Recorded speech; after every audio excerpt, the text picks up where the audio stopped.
So it's pretty widely agreed that Marvel's been on a downward slope for the last few years. Sometimes more of a steep cliff than a slope, but here we are. Thunderbolts Asterisk was supposed to be a breath of fresh air, or at least a step in the right direction. And though it was far from perfect, maybe it was at least a baby step, but everyone knew the big test was going to be the Fantastic Four. And does it rise to the occasion? I'd say yes. For the most part, yes. The thing that impressed me the most is that it didn't feel like just another MCU entry. In fact, it was the first time one of these just felt like a movie. And it's a great reminder. Movies can be nice, standalone features and don't need to be small pieces of a larger decade-spanning narrative every time. I mean, this one is that, but it doesn't exactly feel that way, and it's refreshing.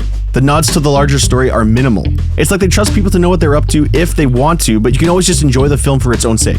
And really, for a well-made standalone, it does all the things it needs to. Developed characters, challenging questions, dazzling CGI and special effects for the most part, and exciting action scenes.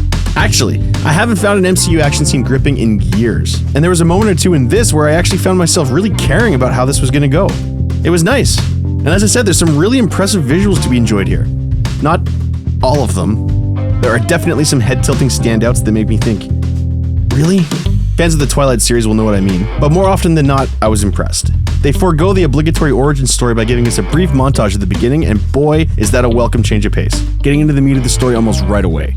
A case could be made that they dive in too quickly, but it really didn't feel too awkward to me. The characters are well handled, and though I wasn't sure I would, I really ended up liking all of them. Pedro Pascal is in everything these days, and he's a perfectly fine Mr. Fantastic. I didn't know how I'd feel about Vanessa Kirby's Sue Storm, but I liked her quite a bit.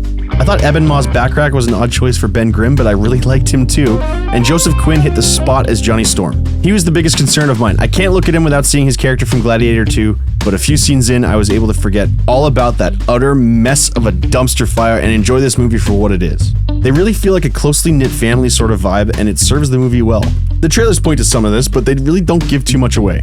It's pretty well paced, it's got some fun and funny moments, and the customary give me a break eye rolls were at an all-time low. And this is easily the coolest version of Silver Surfer we've ever seen. Her character has some depth, and her action scenes are particularly cool. But otherwise, yeah, there are a couple of moments of goofy looking CGI, but only a few. As I said, one particularly glaring one. And there are definitely more than a few bits that I found kind of predictable. So it's not like it's perfect. It certainly could have been better, but I'd say it's still a leap in the right direction and just the one they needed at this juncture. This is also yet another film that's heavily advertising itself as an IMAX movie, and yes, I'll say it again, that's the way to see it. I'm trying to enjoy IMAX and just trips to the theater as much as I can these days because I'm genuinely concerned that cinemas will one day be a thing of the past, maybe even sooner than I want to admit. I'm hoping that going to the movies doesn't become some old-timey phenomenon of a period long ago, but I'm concerned things may be heading in that direction. But we can do our best. Go to the movies. Even though it costs a fortune, this one is worth seeing there. They needed something to help us forget about previous attempts, and they pulled it off.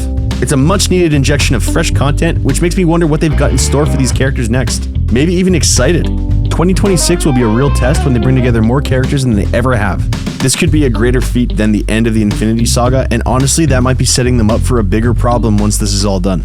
Does adding more people to the cast make a movie better and better and better? I don't think so they're not going to be able to keep playing this card. So yeah, there you go. Those are my thoughts. But anyway, what did you think? Do you think they've got it now? Is the spark back? Or will this be a meteoric disaster that ends the MCU as we know it? Let me know below. God bless. I love you guys. We'll talk soon.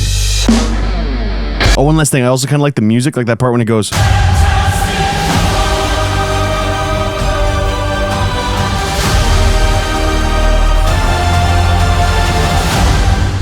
Ugh, I love that. Okay, God bless. Love you guys. We'll talk soon.